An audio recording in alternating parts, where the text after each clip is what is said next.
よくやった。 The Hybrid War, a Pandora's box I unknowingly opened when I created Hank as a joke counter to the Indom 2.0. And due to that video, many others have now entered into the war, quote unquote, trying to create the most powerful, lethal, and scariest hybrid. But one thing I've noticed throughout all of them, every single hybrid, they all have one issue. They're stuck on solid ground. Even if you take the top dogs of the Hybrid War, the Indom 2.0, Hank, and put them into the water, while on land they're unstoppable, in the water, I wouldn't even have them pass a swordfish. So I thought, why not take this battle to the seas? The land animals can have fun up there, but down here, a new era of hybrids will be let loose. A battle much faster, much darker, and much deadlier. Hello everyone, it's your host Goji Guy, and today I'm stepping into the ring of the Hybrid War, and presenting a beast so fine-tuned, it may, off the bat, be one of the strongest sea creatures the Earth has ever made. So with that in mind, hop into a submarine and buckle up, as we're going for a little dive. Again, hello everyone, it's Goji Guy, and man, has Hank had quite the domino effect. So before we get into the hybrid I made, I do want to break down a few things that I have in one way or another wanted to address. Firstly, rules. Now, while the Hybrid War isn't owned by me or Goji Center, there should be some set rules to keep it fun and thought-provoking. Firstly, that being your animals should be realistic. Now, I know what you're thinking. Well, Goji Guy, that's rich coming from you. I mean, you saw what Hank did to himself. And my response? Yes. Yes, I did. There are two things that should be said, though. Firstly, I say in that video directly that Hank is a fictional beast, literally saying he's not meant for the real world. And secondly, it was Goji Center's response that started the whole realism aspect. Before Goji Center's response video, it was literally just Hank, Indom 2.0, and my few hybrid shorts. So with the realism rule at play, I will be playing fair this time. But I'm also bringing this up because, yes, I've seen all your hybrids. I get tagged in them daily. But with that being said, some of you guys do take the easy route, making your dinosaur entirely fictional. So try to make something unique and that could actually possibly exist, as that is much more fun than an interdimensional ape with telekinetic powers that taps into monster brainwaves and takes in literal fictional alien DNA. Anyways, hey, script editing here. Literally, as I wrote the part you just heard, Goji Center released a post talking about the whole real animals only thing. So yeah, just want to cover that. So with that out of the way, make sure you subscribe if you want to keep up with the hybrid wars. And let's literally dive in. Now, firstly, this new hybrid needs a purpose, a reason to be let loose, as all hybrids do. And while normally I'd say to challenge the previous hybrids, well, this is the first ocean one, so there's really no one to fight. So we'll be going for a species that has been roaming the oceans for over 450 million years. These creatures are older than trees, older than the rings of Saturn, even older than coal on Earth. We are talking about the most well-known fish in the ocean, sharks. Sharks have ruled the oceans for millions of years. Now, with that being said, why are we going for sharks? Well, Goji Center said I should have a reason to make a hybrid. So, yeah, that's why. Now, this video is more just me finally making a hybrid for the Hybrid War. And I mean, as you'll see at the end of this video, this guy will easily tear a shark apart. But this is just finally my actual entry into the whole war part. Because Hank isn't technically a part of it. He started it, but isn't in it. But as you'll see through this video, we'll be creating the most streamlined, perfectly built killing machine ever. So with all that out of the way, I'm so happy to finally step into the Hybrid War that Hank started. So let's dive in. As I present to you, the Velox Crystallis Adaptidus. So who do we start off with? Who will be our base? Well, for that, my friends, I picked two of the most successful ocean beasts the world has ever made. I present to you the orca.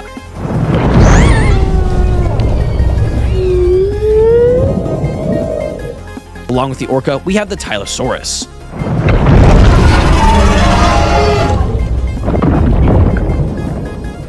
So let's firstly cover what these two alone are able to do together. Starting with the orca's contributions. Firstly, intelligence. Orcas are among the smartest marine animals, capable of advanced problem solving and complex hunting strategies. This ensures the hybrid has a tactical advantage in the open oceans. They are so smart, in fact, even some of your land hybrids are at risk, as any of the Arctic hybrids that have been cooked up are at risk of being hunted by this beast. Another scary evolutionary advantage the orcas have is their echolocation. Orcas use echolocation to navigate and hunt in dark or murky waters. So no matter where its prey is, the orca will show the true meaning of the term, you can run, but you can't hide.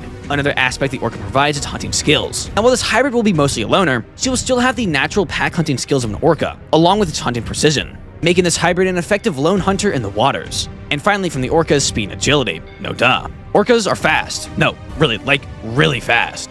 On average, being able to reach a top speed of 34 miles an hour underwater. This provides the hybrid with incredible bursts of speed and pursuits or escapes. Now, onto the Tylo. The Tylosaurus is one of the most well-known marine reptiles of all time, and there's a good reason for it. These guys have gnarly bites and crazy bodies. So let's see what he brings to the table. The Tylosaurus firstly brings size and strength. Now, as you'll see, this hybrid won't stay big for too long, but this will provide our hybrid with a streamlined body and still immense strength no matter the size. He also adds on to the orca's already great hunting skills, now giving it the skills and knowledge of an apex ambush predator. As a reptilian ambush predator, Tylosaurus traits give this little guy strength and efficiency in sudden attacks. Though there is one trait we'll be staying away from, that being the double-hinged jaw. Because as you'll see, firstly, we'll already make a devastating bite as is, but secondly, as you're about to hear, there are already plenty of issues that arise with these two being mixed. So we're gonna stray away from that one, as it would just be too difficult to fix. So together, these two beasts make one heck of a base, providing a balanced body of both speed and power. As the orca's speed and agility, and combined with the Tylo's brute strength and size, creates a predator capable of both chasing prey over long distances and overwhelming them in close combat.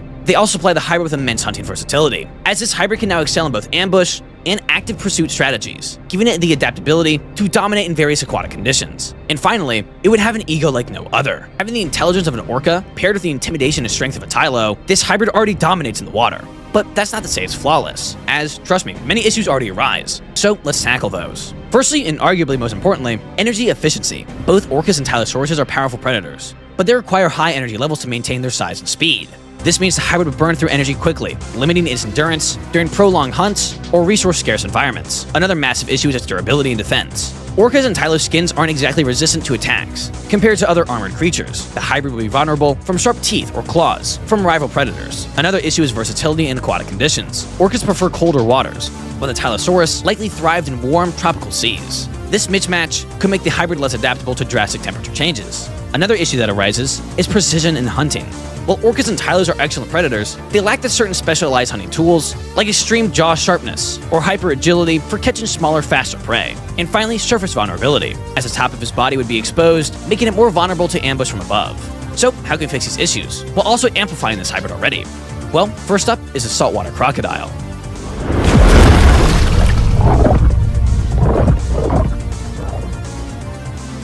So why the saltwater croc? As you're about to see, he helps with a lot of the issues, and also adds quite a bit to the hybrid. So let's start with what he helps diminish. Firstly, heat tolerance. Crocodiles are well adapted to warmer climates, and can regulate their body temperatures effectively. This trait will help mitigate temperature sensitivity, which arises from combining animals adapted to cold waters, such as the orca, and others that you will see soon.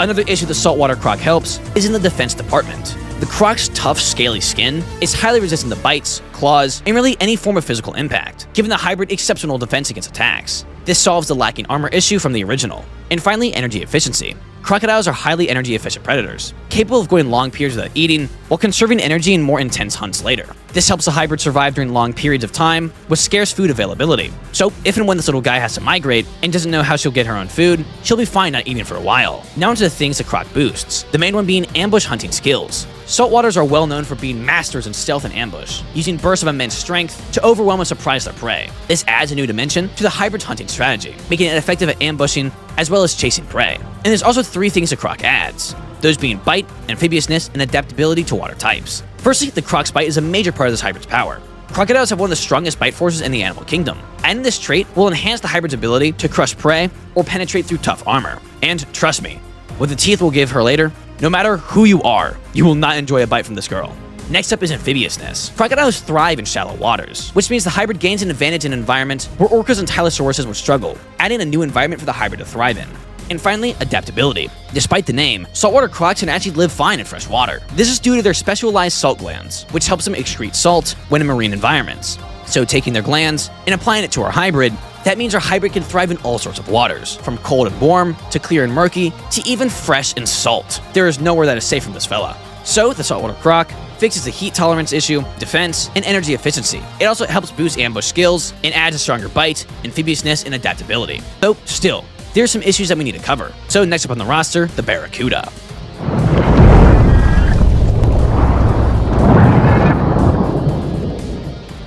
Next up is one of the most streamlined predators in the modern ocean, the Barracuda, a lightning-fast, armor-plated nightmare of the deep. The Barracuda, despite its small size, is extremely crucial to this hybrid. So let's start with what he fixes. The main thing the Barracuda helps with is speed. While strong, the orca and Tylo are not built for quick, sudden bursts of speed or tight maneuvering. Now while the croc already helps solve this, the Barracuda really stands it out and makes this hybrid a nightmare in the water. The Barracuda's streamlined body shape and rapid acceleration helps this hybrid move faster, make sharp turns, and strike with extreme precision, making it harder for prey to escape. While small, he will greatly affect the hybrid's body, making him much more streamlined and greatly reducing the size from the likes of the orca or the tylo, though he'll still be a decent length. Reducing his overall size helps boost his agility and maneuverability. Onto what this little guy boosts, that being hunting efficiency and attack speeds. Now, the issue with larger animals like the orca is that they often rely on brute force, but that can burn energy quickly. So, the Barracuda's lightweight, hydrodynamic adaptations make the hybrid more energy efficient while attacking, allowing it to dart in, bite, and retreat with minimal effort before striking again. And now what he adds, that being some incredibly sharp teeth and great attack speeds. While the hybrid has a crushing bites thanks to the croc and orca, it needs slicing power for more versatile attack styles. The Barracuda's needle-like ultra-sharp teeth allow the hybrid to slice through flesh effortlessly, dealing devastating wounds even without full force. This means it can injure its prey with quick strikes before finishing them off. And overall, we get an animal with now even better hunting skills, a sleek and agile body, and most importantly, some of the most lethal teeth in the ocean. Now onto another big boy, the beluga.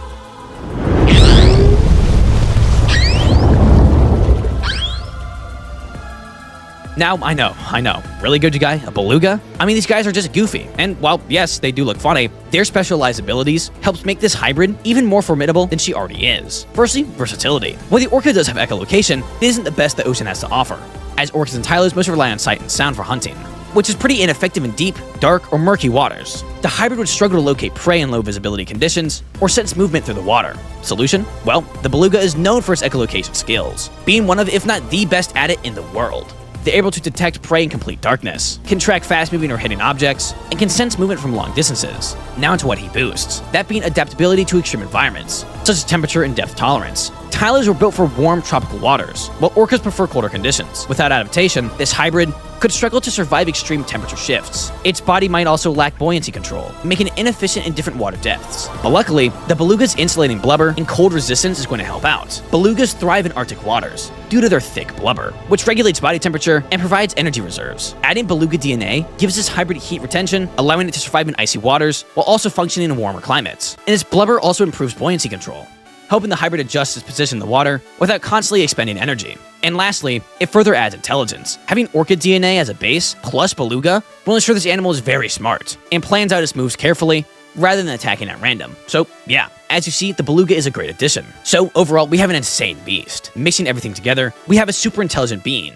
She's able to use echolocation to find her targets, and thanks to the adaptability of the croc and beluga, this hybrid can hunt with pinpoint accuracy in any water, ranging from deep, dark saltwater to fresh streams and even murky creeks. Really, any water type you can imagine, this hybrid will survive in. No shore is safe from her power. And speaking of power, let's cover her stats. How strong is she? Well, starting with her size. This hybrid comes in on an average length between 20 to 25 feet long. Smaller than the tylo, but larger than most predators. And despite her size, she is surprisingly lightweight, allowing her to stay quick, weighing in at only around 3 to 4 tons. And now, onto speed. This hybrid have a cruising speed of roughly 20 miles an hour, but for quick bursts, she can boost that speed all the way up to 50 for a chase. But onto one of the most important things, her bite. I got rid of the arm issue with Hank as, well, this hybrid doesn't have arms. But what about the bite? Well, trust me, this bite is just as devastating. This hybrid would bite with similar forces to a saltwater croc, that being around 3,700 psi. But what makes it much scarier is that this hybrid isn't trying to saw through or chomp you in half. No. Her goal is to cause as much pain as possible and quickly make you bleed out, as her teeth aren't croc style or tylo. No, they're the teeth of the Barracuda, being further reinforced by the orca's tooth structure, making sure she doesn't break them. Along with that, there's one reason we picked the Tylosaurus over the Mosasaur, that being its stronger snout, allowing her to ram into enemies as needed. But how quickly can she bite? Well, that's another horrifying aspect, as this hybrid will be able to bite in rapid succession, biting around 5 to 7 times per second if she needs to. But back to her snout. How does she breathe? Well, this hybrid actually has 2 ways to go about that. Firstly, her nose. Thanks to the croc and tylo DNA, this hybrid has a normal nose, used for taking in air to breathe. But she also has 2 big gills, similar to the Barracuda. Then one issue you might think of is the fact that she might take in water through her nose while swimming. But thankfully, we have a fix for that. Firstly, a nasal valve mechanism. Similar to how crocodiles and whales have muscular flaps that seal their nostrils shut when submerged, this hybrid would have an automatic closing mechanism that activates when she enters water. And just to really make sure, we're also giving her water-sensitive reflexes, which sounds outlandish, but I mean, it's as it sounds. When she detects she's in water, which should be pretty easy to do, I mean, just use your eyes, her body will trigger her nasal passages to close and redirect oxygen intake through her gills. Now, why did I give her a nose? Well, that's because she not only can go in water, she can even go onto land for short periods of time, similar to an orca. Along with that, air has much more oxygen in it than water, so if she's on a long migration period and needs to boost herself, taking in air through her nose will provide much better stamina than just her gills. For her swimming, she can swim from depths anywhere from 500 to 700 meters deep, and overall, she would live for around 30 to 40 years. So yeah, I think it's safe to say this is a pretty well-built hybrid, much better than Hank. And so, here she is, the Velox Chrysalis Adaptedus.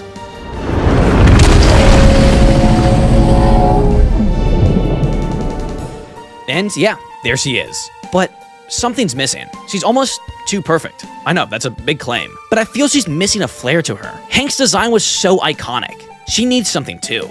And well, my friends, I'm not gonna disappoint. I am so confident with this hybrid, she's honestly unbeatable. While sure, she might have minor flaws, her gene pool is so well balanced, and all the animals complement each other so well, it's honestly boringly perfect. So let's throw a wrench into the mix, a wild card. And some of you may have seen this coming, as I mean, her name doesn't make sense. I mean, Velox Chrysalis Adaptedus, what does that mean? Well, let's break it down. Velox means swift or fast, which that checks out given the Barracuda. Adaptedus means adapted or adaptable, which really checks out, given she can really go anywhere, even land. But what about Chrysalis? Well, that's a custom fun touch. Something I bet none of you would have expected. There is one more fish in her DNA. All these pics you've seen so far, yeah, that's not her full design. Ladies and gentlemen, the final fish to the mix, the glassfish. Yes, really.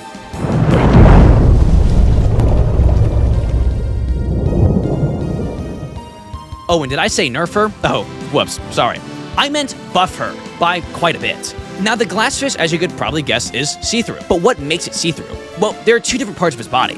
The main body itself, and then the fins. And while there's a lot of info on the body itself, we're going to look at what makes its fins see-through, as that is what will be replicated. And to keep it short and simple, it's due to two main things, that being pigmentation, or lack thereof, and muscle density. Now, there is an issue. While being transparent is great for camouflage, it's horrible for durability, as your muscles or skin are now super thin. So how can we get that effect with the fins without reducing the fin durability too much? Well, put on the lab coats we used to make Hank, as we're going to implement selective transparency. Unlike glassfish, which have full transparent tissue, this hybrid will only develop transparency in the very ends of its fins, reducing the pigmentation in non-essential areas, such as cartilage. This means muscle-dense regions of her body stay opaque and durable, while the outermost fin tissue remains practically see-through. And thanks to Vex's gene pool, the only part of her body that'll be see-through is her outmost fins, which are made of, say with me, cartilage. So I'm happy to finally reveal her full design. Artist, remove those fins. Here she is, Vex. Now there is one last purpose to her new fins. And as weird as it sounds, it's a failsafe. Now, what do I mean? Well, Vex is, quite frankly, perfect. I really don't think you can have a more balanced creature than her. But here's the thing, she's not the best at any one category. You can by all means have a fish that is stronger, has a more powerful bite, is larger, or is faster. But the thing is, she has countermeasurements to each one of those. Facing a beast that's much stronger, well, that would require great size, meaning they're slower. Vex would use her superior speed and agility to make sure they never land a hit. Got a creature with a stronger bite? Well, that would require a strong jaw and a lot of muscles, aka, again, a larger creature, making them weigh more and making it easy to outmaneuver them. What about a faster creature? Well, to get really any faster than Vex, which honestly, even the 50 miles an hour speed is pushing it, that would be like full peak. I suppose her average top speed would be around 45-ish. Getting any faster would require a lot of trade-offs. Firstly, size. Getting faster at this point means getting smaller. Another thing, maneuverability. If you focus too much on speed, it would become too difficult to move and evade attacks in battle. And finally, stamina. Sure, you may be much faster, but Vex having a nose and in turn lungs provide her with much better stamina. So she would just outmaneuver a faster fish. And if for whatever reason she needs to flee, she could just swim down. As if you're gonna make a somehow faster hybrid, you need a lot of fast fish. And well, I hate to tell you, but fast fish, or at least the ones that be faster than Vex, don't go deep. As faster fish normally hunt in the epipelagic zone of the ocean, around 0 to 200 meters in depth, as that region is abundant in prey fish. And the only fast fish that can go to her depth only stay for a short burst when hunting. So she has speed covered really well. But what are the fins for then? What are they a countermeasure to? Well, there's one group I left out. What if someone makes a super intelligent fish? Well, firstly, Vex is already incredibly smart, having the mental skills and stability of the orca and beluga, and along with that, the wide range of hunting skills that is provided by the Tylosaurus, saltwater croc, barracuda, and much more. This makes her almost unbeatable in combat. But let's say someone does make a smarter fish. By all means, you can make one smarter. So why is the glassfish here? How does this tiny fish help against a super genius? Well, it's to scare them. Yes, really. Making an animal that relies on its wits means you will have a fish that is constantly analyzing, trying to monitor its opponents, and trying to find any weaknesses. And really the only weakness Vex has would be her fins, like really any fish. But thanks to the glassfish, when swimming fast, even in clear water, Lord forbid murky or dark, her fins, the only thing a smarter fish would rely on to attack, are now gone. or at least gone from sight. All the opponent would see is a literal torpedo-shaped animal that knows their location, can outswim them, and knows almost every form of hunting. Any animal that relies on its brain, while smart, also means it's more susceptible to stress, fear, and confusion, which is exactly what Vex will inflict. So, sorry, I'm just very proud of this one. Vex can deal with strength, speed, bites, and even brains. So, unless some new dumb rule is widely accepted, I think it's safe to say Vex is pretty darn good. But with that being said, while me and Goji-san have our ongoing and upcoming lore, I want to do my own little thing on the side. The ocean is big, like really big. So over the next few weeks, I will update you all where Vex is on Earth in the community tab of my channel. So if you want to keep up, please make sure to subscribe. So to those who want to make a challenge and try and stop her massacre along the way, you'll have the chance. And here's the best part. If and when you guys do upload your own water hybrid, I'll try my best to make sure to react to it live, so me and my audience can see the new challenger. So, get cooking, everybody. So, what did you think? Did I cook? Or do you think she's gonna kill herself on day one? Let me know. And if you enjoyed this, please subscribe. This took so long to make. Also, wait. I couldn't find a place to talk about it in the video, but I'll put it here. I've partnered up with G-Fest to give away 10 free weekend passes for free, along with the grand prize of a full coverage to G-Fest.